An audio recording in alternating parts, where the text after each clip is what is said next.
I'm Kara Miller. And I'm Rob Stoner. And this is What If It Works?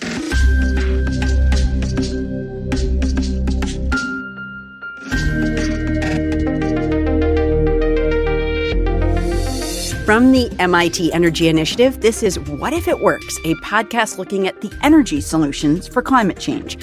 I'm Kara Miller. You might know me from the public radio program Innovation Hub, which I hosted. I now write the Big Idea column for the Boston Globe. And I'm Robert Stoner, the president of the Kendall Square Project and former director of the MIT Energy Initiative.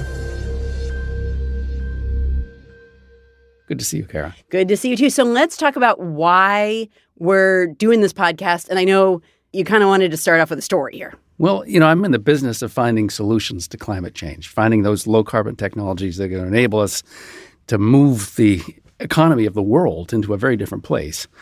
I'm optimistic about it. I mean, you got to get up in the morning and do this stuff every single day, and it's how I feel. But I'm always surprised and disappointed and worried when I see people who, often young people, very, very worried, upset even. I got into a cab this morning coming back from the airport with a guy who was worried that there wasn't going to be enough food if climate change kept on going. Somebody the other day was telling me that they were worried about their house being washed away in the flood. That's not what's going to happen. For one thing, the time frame is a lot longer. And for another thing, we really have a lot of great ideas and technologies that we're moving forward quickly. So a question about the technology. You're a professional here. I'm not. To what degree do we have the solutions? Are the solutions to climate change still in the lab, still being worked out, or do they exist? It's just people haven't thrown enough money at the problem and haven't scaled it up. Yes, yes, and yes. So, we have to keep all of these thoughts in our minds, right? Yes, we have maybe not all of the solutions. We have a lot of solutions, and they're good solutions. Yes, people are still in the labs, and they need to be working in the labs. And yes, we're implementing all of these solutions. The problem is that many of them, well, they all require an investment of some kind. Very often they're replacing something that's still perfectly good, and we have to throw it away. That has an economic cost. It affects us. It affects how we can live. It affects our ability to apply those resources to other things that would improve our lives in other ways. So these are nuanced issues, and they have to be approached that way. In other cases, the technologies are there, but they don't work together well, and we haven't figured out how to put them together in an efficient way. And the obvious example of that is our electricity system, where we're trying to add a lot of solar and wind. They don't produce any carbon.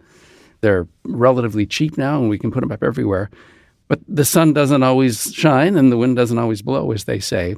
So we need batteries, and those batteries are too expensive, and we need too many of them. With the way we operate the system, we're not really adjusting our demand to match that intermittent generation. So if somebody said to you, here's a bunch of money, but you can only play with the pieces on the chessboard right now. We're not going to develop anything more in the lab. We're not going to do any more of the basic research. We're done with that. Do you think the technology that exists is enough to address climate change?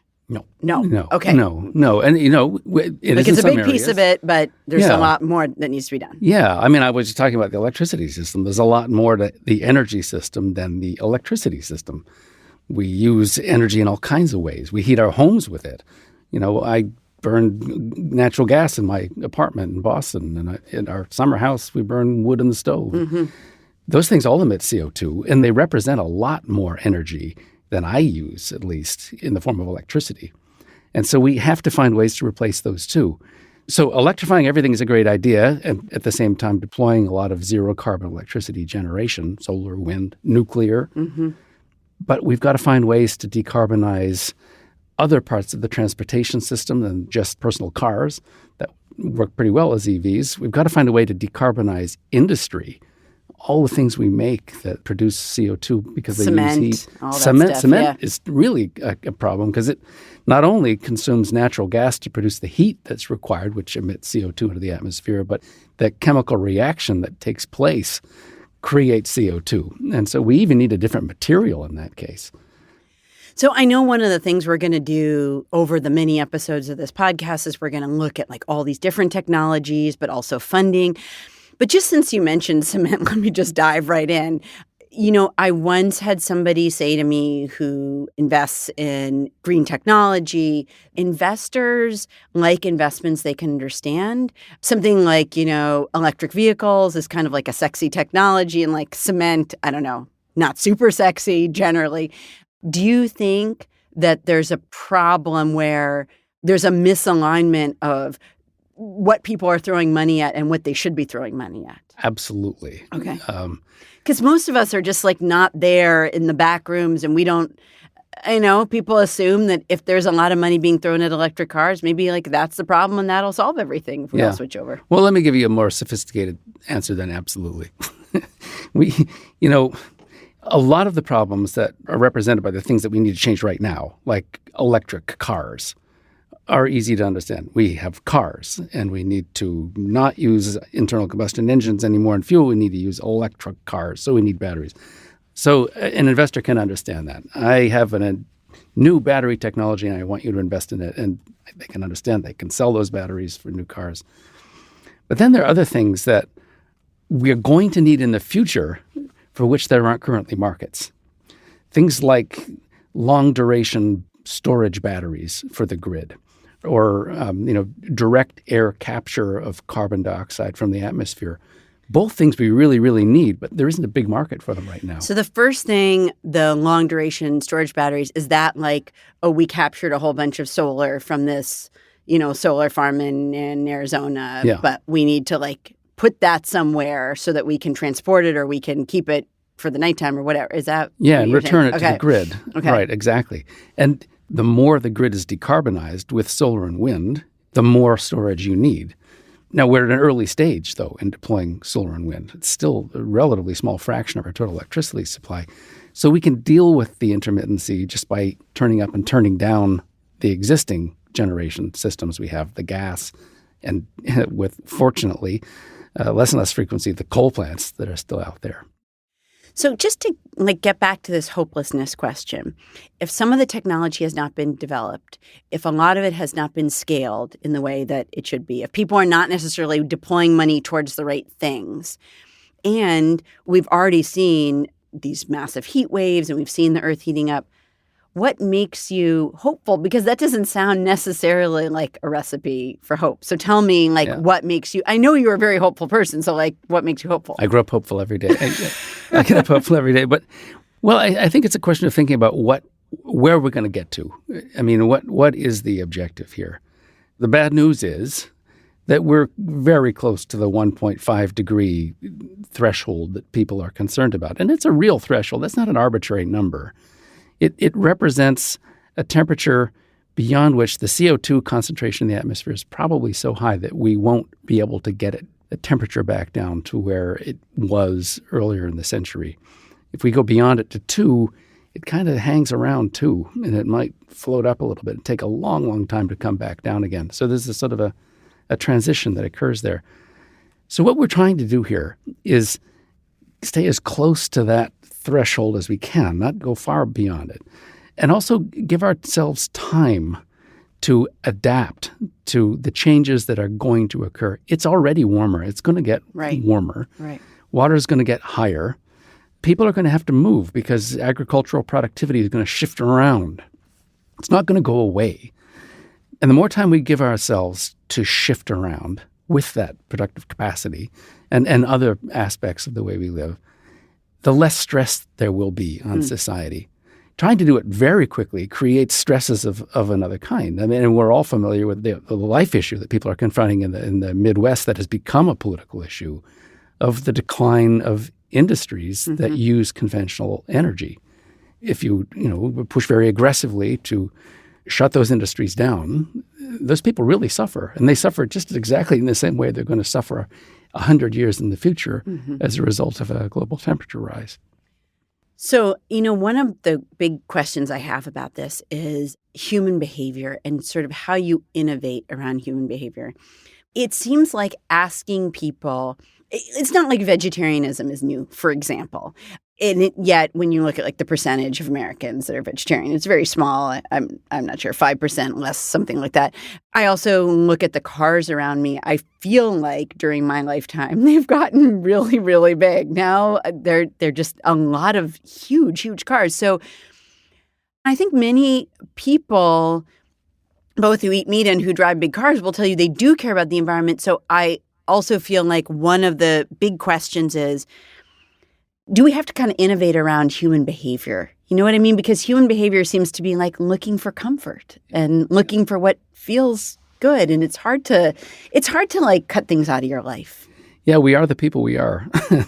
And somehow, though, we people in North America don't think of things the same way that they do in Europe or in many parts of Asia as well. I mean, they have made choices, and we have to make choices too. It's not necessarily a question of being better. It's a question of being more thoughtful about the choices we have before us, and maybe to some extent thinking about our children and their futures. They don't have to be bad choices, though. It's not like we have to decide to start wearing hair shirts. I mean, EVs are pretty cool.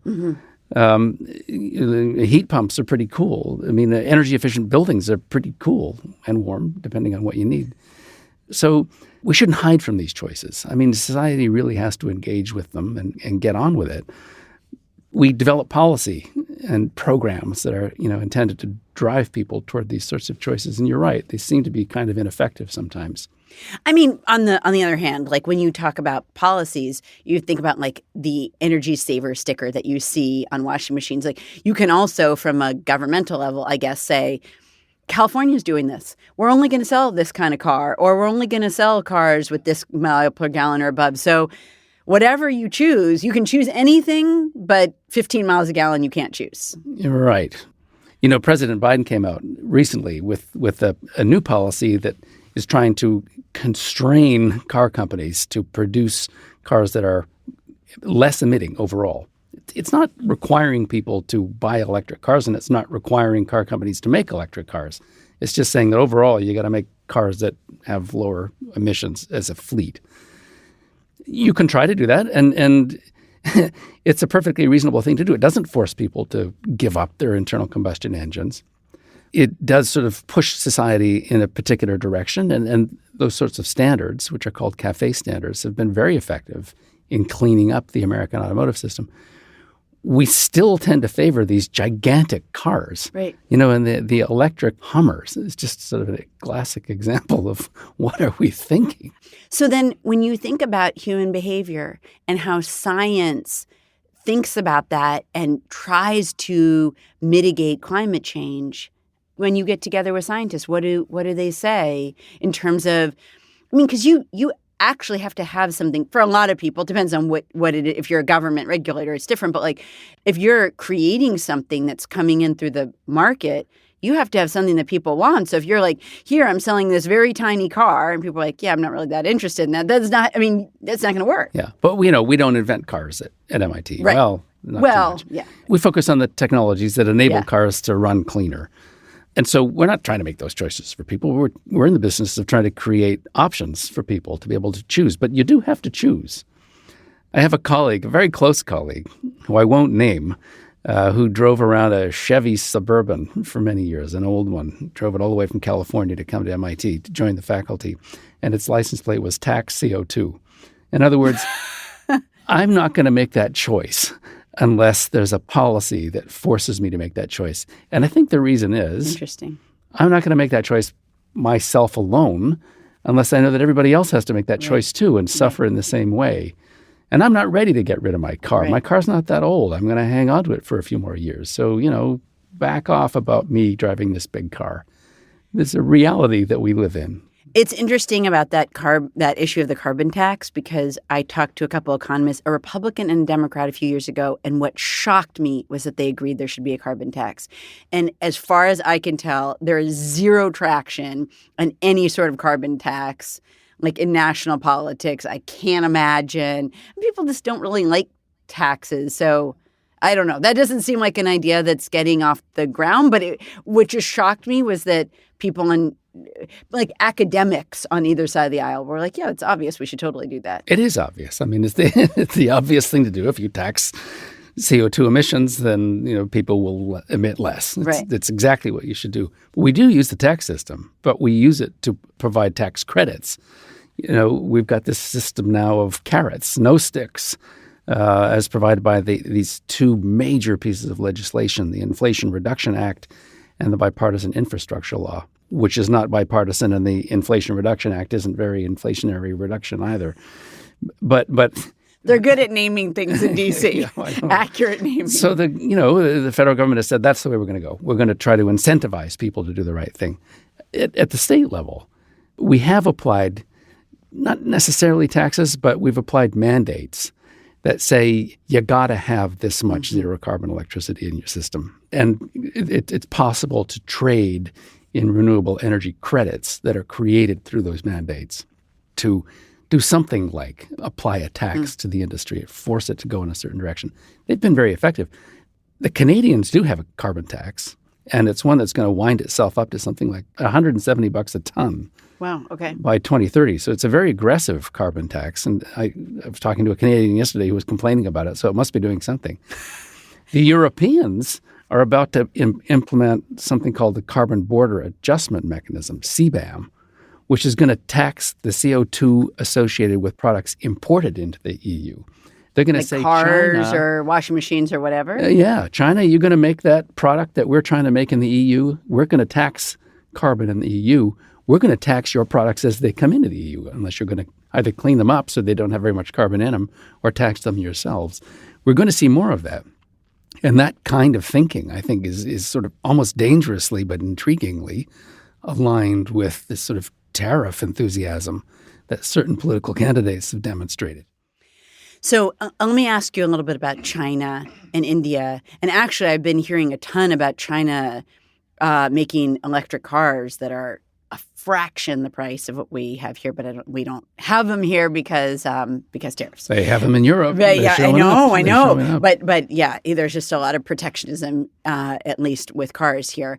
But I think one thing, we were talking about this question of hope, and do you have hope? And on the question of climate, I think for a lot of people, China and India loom large in, a lot of people together, almost 3 billion people. And they both have rising middle classes that want things like air conditioners, not surprisingly, it's hot, and washing machines and like the things we have. So it's hard to say don't have those things because they are very energy hungry while we live in like 3,000 square foot homes and have air conditioners, But like, again, to this question of hope, isn't it kind of worrisome that so many people are sort of moving up to the middle class and wanting energy-hungry appliances? Yeah, but that's a good thing. No, it is good. It is good, of course. So, but this is an example. But it's like a tension, right? Yeah, it's a tension, exactly. I mean, the situations that they're emerging from of grotesque poverty are the sorts of things we fear in our future as a result of climate change.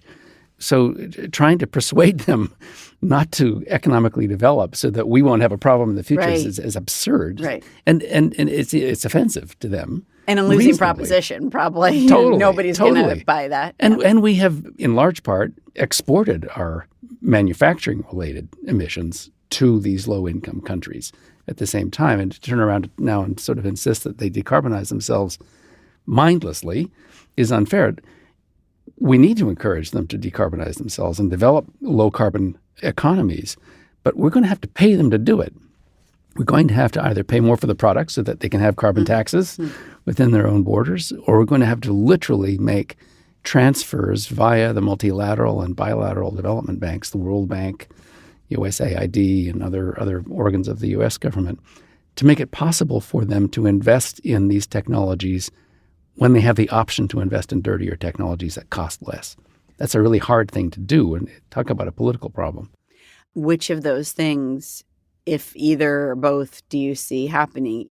If you think about Walmart and how many things at Walmart are made in China, and you go in to buy your blender or your bike or whatever, does that mean it's truly going to be more expensive because we're saying like we have to add on the toll that's taking on the environment? Or are we just going to transfer money to people and say like, here, this is to scale up this technology? I think things are going to get more expensive. Okay. The blender is going to get more expensive. I mean, we're, at the very least, even if these new technologies cost less or the same as the technologies they're replacing, very often those technologies still have a lot of useful life in them. Like which new technology? Like a coal generation plant in China, for Okay. example. It was built 10 years ago. Okay. That plant should last for 30 or 40 years. For them to turn that plant off means somebody's not going to repay his bank loan that they used to build that plant in the first place. So who's going to pay it? The government has to pay it, or somehow people who buy electricity will have to absorb that financial burden through the electricity rates that they pay so that it can be paid off. The debt doesn't go away. And so this limits, it introduces a sort of viscosity into the rate at which we can force these changes to happen. There literally isn't enough money in the world. So A, make stuff cheaper. B, make choices in society about where we're going to apply the scarce resources that we can muster. Only to climate change mitigation? What about education and roads? What about healthcare? What about space exploration, telecommunications? I mean, all the other things we got to do. They're hard choices. So if we just go back to the coal-fired power plant in China that's being used to, make our blenders, let's say, and the person who owns it is like doing fine, making money, who is going to be the person who says, I know we can get 20 more years out of this, but it is like ruining the planet. We should not do this. Yeah. Well, it has to be probably the government, and the government has to come to terms with that. And would they do that? Maybe. Or why would they do that? Well, because they begin to worry about the impact of climate change, and I think maybe they begin to worry about things like CBAM and the fact that they may no longer be able to sell their goods abroad, which would have a tremendously deleterious effect on their economies. But there are other things they can do as well. And this is the kind of stuff we work on at MIT and people work on at other places. You can look at that coal plant and say, well, what else can I do with that coal plant? Maybe I can find a way for it to continue to be a productive asset, but burn something else. Maybe it can burn biomass, and I can grow more biomass, and it will absorb CO2 from the atmosphere, and I can use it in that plant. That has happened in a sort of a way in Europe, and it's possible up to some level. There's probably not enough biomass to get very far in dealing with that problem. You could look at gas plants, of which we have a great many in this country, and say, well, maybe we could burn something other than gas in that gas turbine. Maybe we could substitute ammonia, which doesn't contain carbon, and when it burns, it doesn't produce CO2. It produces other stuff that you have to mitigate, but maybe there are other zero carbon fuels we can find a way to use in those plants and other plants to make those assets work longer and reduce that burden. The Japanese are very, very intent on this. They live in a world where they have basically no primary energy resources other than sun and wind. Right. They're not going to drill for oil. They don't live in Texas. Got no oil. They don't. Yeah, exactly. Right. No oil, not even that much coal, no natural gas. So they're importing all these fossil fuels. And that's very, very burdensome and very, very different from the situation in this country. We've got enormous amounts of gas. We're the biggest gas producer in the world, biggest exporter of gas in the world now. So they're very motivated to find other ways to generate power and to use assets. And we're working with one of the Japanese power manufacturers who's trying to figure out how to retrofit machinery around the world that they make to run on ammonia instead of natural gas. That kind of innovation is really, really important. And it's coming from outside the United States. It's driven by their shortage of options. The transformation of our energy systems is very, very different in every country. We all have a different set of resources, different sun and wind, different economies, and each will take its own path. The nature of innovation, which is in part new technologies, but also in part systems and how things go together, will be driven by these very local needs, and we need to be watching. It's a very important driver of international cooperation.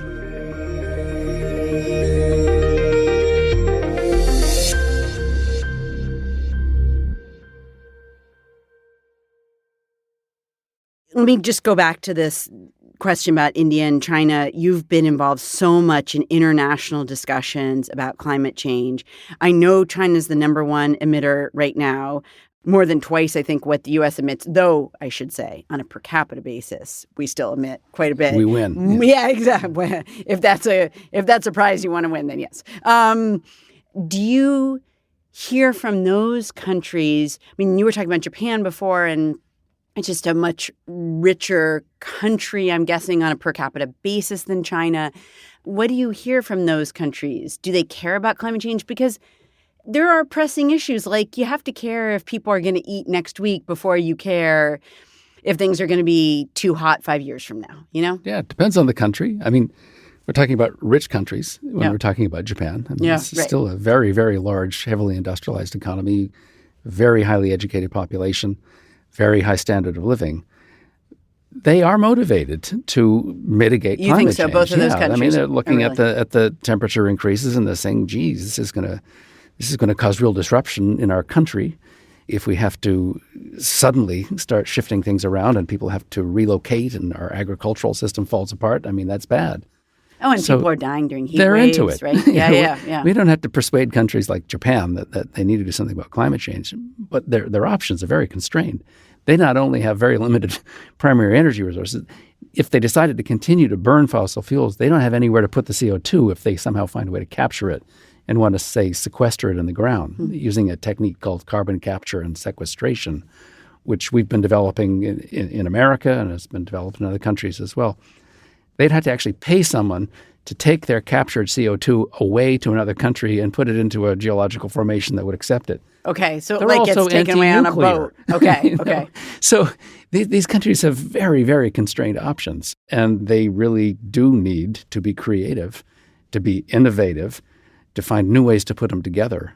You know, it's a painful thing in the near term, but in the longer term, it just might turn out to be a driver of innovation that makes them leaders in the world's future economy. And we need to look out for that in America. I mean, it's tempting here to just throw up big trade barriers and, you know, keep Chinese products out and raise our tariffs on them and Japanese products, favor our own car industry. Last time we favored our own car industry with that sort of policy, we ended up with really lousy, expensive cars, and we still haven't even worked our way out of that problem. So we risk cutting ourselves off from the flow of global innovation. And I have to tell you, there's a lot going on in India as well. I mean, this is a country with very uneven primary energy resources. They've got a lot of coal, very dirty coal. Some people call it mud, which they burn, and it produces not only a lot of CO2 because it burns inefficiently. You've got to burn a lot more of it to get the same amount of energy out, but it also throws out a lot of ash and contributes to a lot of the air pollution problems they have in India. They don't have any natural gas or not much to speak of. That's all imported. They've got a lot of people, and amazingly, over the last 10 years, they've managed to connect all of those people to the electricity system. When I was working in India in the mid-2000s, 60% of Indians didn't have access to the grid, and then it became 40 and then 20, and the government got very serious about it.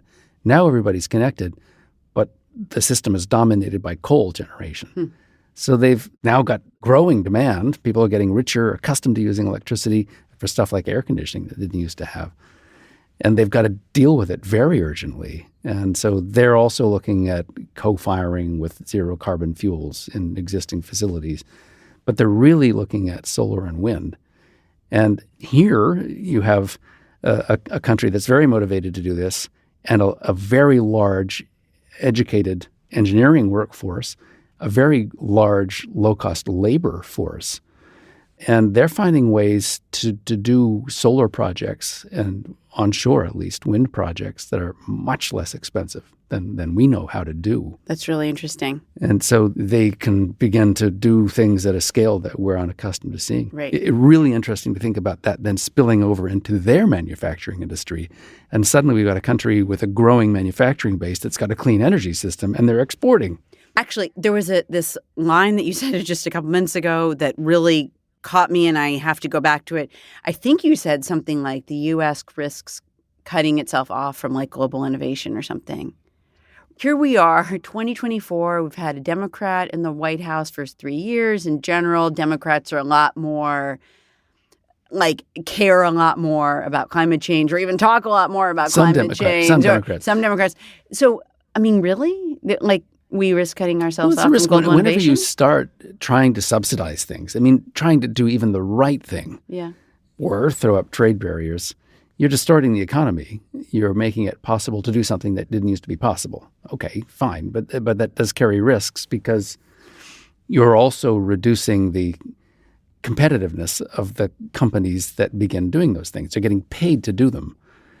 Whereas companies that do the same thing or want to do the same thing in other countries may not be getting paid to do them. So they've got to really push hard on innovation and finding ways to get the costs down. What tends to happen is the rate of innovation can be faster in those countries. And at the end of the day, you can't subsidize forever at a high rate, or the subsidies are simply overwhelmed by the cost advantage that obtains elsewhere. You end up with lousy stuff that costs more. You mentioned the auto sector. Do you feel like we have too much protectionism in the auto sector? We have. I think we got over that. But Okay. my point was that it just takes a long time to catch up once you fall behind. But we're still not getting those like Chinese. I mean, like Europe has these electric cars from China. BYD is the company. BYD. And I mean, I think these things are like $12,000 for like really pretty nice SUVs. They're all electric. Yeah. I mean, you could not walk into any auto dealership and get anything close to that price for anything close to that sort of level of quality. Now, you got to, of course, ship those cars over here on a ship, and that adds costs. And but we can manage to make those cars very expensive here to make room for our car industry to develop and thrive, and that's fine for a while. But after a while, you're supporting sort of a not very healthy, not very innovative car industry if you aren't careful. My point is not that we shouldn't have these subsidies. We've got to somehow jumpstart this kind of activity, but it does create these sorts of risks. Let's just talk about, in some ways we're talking about the future, but part of that future is what's already baked in terms of climate change. And I know one thing that we'll talk about on future episodes, in addition to like all this green technology and, we talked about solar panels, wind, how can we, batteries that are better. There's like this whole other category, right, of, okay, well, things are getting hotter. How do you live with that, whether it's seawater's rising or whatever? I just wonder how you think about that, because that seems like a pretty real problem, even if, like, tomorrow we really were able to accomplish a whole lot. Yeah. Well, these two things are going on at the same time. Yeah. One is what is sort of mitigating the risks as best we can by developing low-carbon technologies that will deliver less CO2 and other greenhouse gases to the atmosphere in the near term. But, temperature is rising, and it will continue to rise even if we stop emitting CO2 tomorrow, because there's this sort of momentum in the atmosphere and in the climate. But that will give us more time, and it's more time to adapt. And so there's this other force called adaptation that we need to be thinking about increasingly now. Technologies like temperature-resistant or drought-resistant crops, the ability to engineer waterways so that we can reroute water and try to protect our coasts, dikes, coastal reinforcements. I mean, I hear people talking about seawalls sometimes. Like, you have to choose what parts of New York or Boston or Shanghai or whatever that you need to protect. And Yeah, we see that. We kind of, and if sea level rises by a meter or two in a year, we couldn't possibly build those dikes fast enough to preserve our environment. If it takes 50 years, we got a shot. And so reducing emissions now, while it might seem sort of hopeless, is really, really important because it stretches that timeline. And it's all about balancing mitigation and adaptation. I guess a final question about money. I know there are venture capitalists out there who are pouring money into green technologies. Obviously, the government has done this with varying levels of success. I remember times during the Obama administration where people were like, look, this went wrong. And, but sometimes it really has been successful. Universities are working on stuff. Is there a huge deficit of money? Is there plenty of money but not enough good stuff to throw it at? Like, give me a sense of what the money situation looks like. Well, we've gone through a couple of waves of venture capital in renewable energy. The first one was in the sort of mid-2000s through 2010, 12 or so on. And a lot of money was thrown at technologies for which there was no demand or very little demand. And the result was that a lot of those investments were kind of disappointing. And that created a lull. But we're back into a period in which there is a lot of investment and there are a lot of really good ideas emerging, and demand is also emerging for those technologies as we get more sun and wind on the grid. We got more demand for storage all of a sudden. As the government begins to subsidize hydrogen production, as they have through the IRA, the Inflation Reduction Act, suddenly there's a lot more demand for high-quality, efficient electrolyzers, the devices that use electricity to convert water into hydrogen and oxygen. So we're going into this new, I think, very important wave. There's a lot of chaff. There's so many inventions coming at us that sometimes it's hard to know which ones are worth funding. And, may the smartest venture capitalist win in that battle, but a lot of money will get wasted. Isn't that always how it works? No, yeah, it isn't. so, Okay. I mean, the risk-return ratio is high in these things. But there really are some great ideas, and they should give us all hope. And we're going to talk about these in the course of the next many episodes. I think one of the most exciting ones is fusion, magnetic fusion, sometimes called nuclear fusion, but it is a different nuclear technology from the one we're all familiar with that uses uranium to generate electricity and also produces a lot of uranium waste in the process that we're not really good about dealing with, in my opinion. This is the kind of waste that they put in like Yucca Mountain in Nevada. Yeah, well, they don't put it in the Yucca Mountain. Is the problem. They don't put it. But they've discussed putting it in the mountain, and probably neighbors are like, we don't really want to be near Yucca Mountain in law is our national repository, but we don't put stuff there because there's resistance in Nevada to using it for those purposes. Sure. There's concern about transporting nuclear waste along railroads. And so what we do is we leave it in the parking lots of nuclear power plants or in the cooling pools above nuclear reactors in those power plants without really the near-term intention, at least, to move it away. It's not unsafe, but it doesn't look very tidy, and it doesn't make a convincing demonstration that we're kind of on it. Okay. And I think that probably contributes to public resistance to conventional nuclear power. We got to have conventional nuclear power, and there's a lot of work that's going on in labs, but in companies as well, that will enable us to have very advanced nuclear reactors that really are very, very safe operationally. We've got to build them. They're small modular reactors that maybe can be built in a factory environment in a much more repeatable way, and as a result, maybe a little bit less expensively, are also emerging, and they're being subsidized by the government, pushed forward as fast as they can. The Canadians are making real strides, but we've got to figure out that waste problem. The Finns have built a repository of a kind that's been suggested for the United States by Americans. It's called midterm storage that will be very safe geologically for periods of centuries. It's not long enough. We need maybe thousands of years, but long enough for us to put it out of harm's way and think about what those multi-thousand-year solutions might be. So that's great, and it's moving, and I hope we transition onto that track here.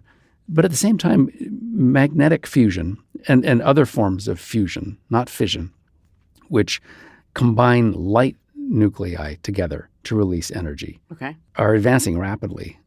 This is technology that people began working on in the 50s in the UK and in the US and in Russia. I think I heard somebody joke that this was the kind of technology that was always 30 years away. 50. Like 50, whatever. It was like every time you asked, it didn't get any closer, but it seems like now it really is getting closer. Like here in Massachusetts, Commonwealth Fusion Systems has taken over an old military base, right? Yeah, leveled it and created a new reactor. They are building what I think will be the world's first functioning magnetic fusion reactor. And when do you imagine that it maybe would come into use? Well, it will be a demonstration initially. And my understanding is that within something like 2 years, they will have a functioning unit sitting there that will be producing more energy than it consumes from the electric grid. That ratio is called the Q, so the amount out divided by the amount in. We've never crossed a Q of 1 in the world in fusion yet. They're aiming to be able to operate at Qs of between 10 and 20 in the future. And that's all about making these plants work very efficiently, learning how to control the systems that make them work. These fusion reactors have two major systems. One is a superconducting magnet system that's used to confine the plasma of burning deuterium and tritium. And the other one is a cryogenic system that's used to keep that magnet cold. They're both very expensive systems, and together they constitute the majority of the cost of the fusion reactor. And these things all have to be put together along with the containment system that captures the energetic neutrons released by that reaction. And then the energy has to be transferred somehow through a series of heat exchangers into a power plant that will produce electricity. That's all going to take a lot of time, and the materials problems associated with those subsystems are very complex, and they, in some measure, will gate how quickly we can bring those systems to bear in practice. We're at the point now where we have demonstrated the magnets we need, and this is a breakthrough that occurred at MIT using high-temperature superconductors for the first time to produce magnets of the size and strength that are required for that confinement. And that's what triggered the massive investment that the fusion industry has received, but Commonwealth Fusion Systems in particular has benefited from, that's enabled them to go forward as though this is a venture fundable business, which is where we started in this discussion. So this is a startup of sort of epic scale. And is it a game changer, do you think, in terms of like creating energy in the U.S. or around the world? Kara, this is the thing that could change everything. If Really? we can really make fusion work, we think we can make it work affordably, and if we can make it work safely, we think we can make it work safely. It's inherently much, much safer than fission. Then this could be the technology that enables us to really decarbonize the whole world. It won't happen the day after we get that reactor working in 2 years. We'll have a reactor that actually generates electricity. This one will only generate heat. But a reactor that generates electricity within about 5 years after that, and we'll meter it out onto the grid. That will be another sort of experiment, prototype. But then they'll begin developing commercial reactors that will be sold kind of in the middle of the next decade, end of the next decade. And those things could go to scale by the middle of the century. I guess it speaks to something we were talking about at the very beginning, which is like putting a lot of bets out there because you don't actually know. When you said like this could be a game changer, but we don't know, and it could really be amazing, but there's stuff that's sort of to be determined still about it. And there's probably a bunch of really, really good bets out there, and maybe some not so good bets, but you have to kind of go in and start placing them, right? Yeah, exactly. And you know, God bless the venture capital community and a lot of established companies that really see themselves having to transition into these new systems, new forms of energy in order to transition their businesses. God bless them for investing the billions they're investing in these technologies. Fusion alone, as a class of technologies, has attracted over $6 billion worth of investment in the last few years globally. 2 billion of that has gone to Commonwealth Fusion Systems, but there are 40-some, maybe 45 other fusion companies in the world, 25 of them in the United States, trying to do fusion in similar ways or in some cases very different ways. And it's created a tremendous amount of excitement. And believe it or not, we don't just have fusion 50 years in the future the way we did. We actually have a competition to be there first. So, I mean, sort of looking ahead for us, we're going to talk fusion, we're going to talk wind, we're going to talk solar, we're going to talk a whole bunch of different technologies, batteries, obviously. But I think we're also, one of the things I want to dive into a little bit is the economics of this. I mean, sort of looking at all these things like how do we get from here to there?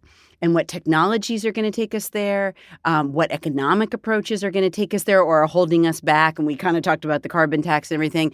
I mean, I think that's our goal, right, is to think, how do you get there? Yeah. And like start breaking that down for people in a way that they can understand. What if it works? Yeah, exactly. There we are. So we have all of these technologies, and they're advancing, and they're advancing at different speeds and in different places.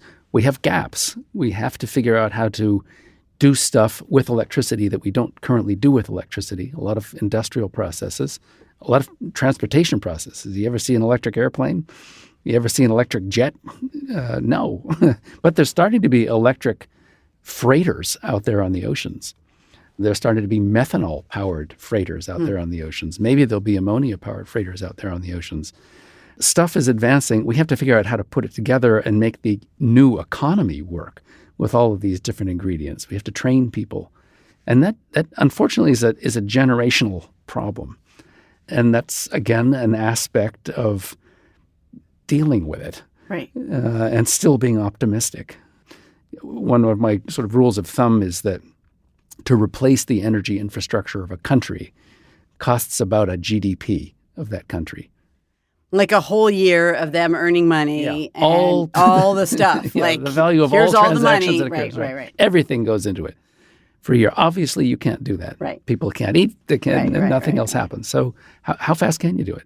Well, we currently spend something like a couple of % of GDP on energy infrastructure. Okay. So that would be 100% divided by 2% a year. So that's 50 years. And that's kind of the natural rate of turnover of the energy systems infrastructure. And that lesson is pretty much true everywhere. 50 years is too long. I was guessing short. You thought that was a little too slow. Yeah.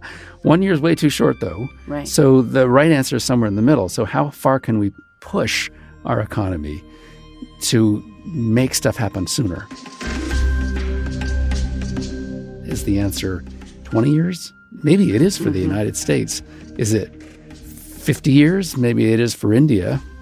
What is it for China? I don't know. It's getting to be rich. A lot of industrial capacity there. A lot of motivation to move quickly.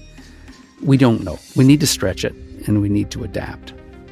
Well, I look forward to continuing this conversation, to keep asking those questions and just to ask, what if it works? And we'll look at all the things that are currently working and may work in the future. It's going to be fun. I'm looking forward to it.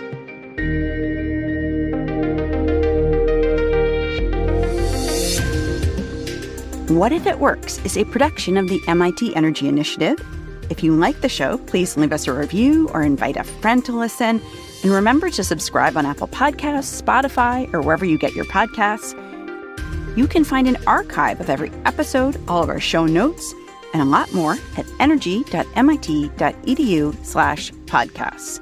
And you can learn more about the work of the Energy Initiative and the energy transition at energy.mit.edu. Our original podcast artwork is by Zeitler Design. Special thanks to all the people at Mighty and MIT who make this show possible. I'm Kara Miller. And I'm Rob Stoner. Thanks for listening.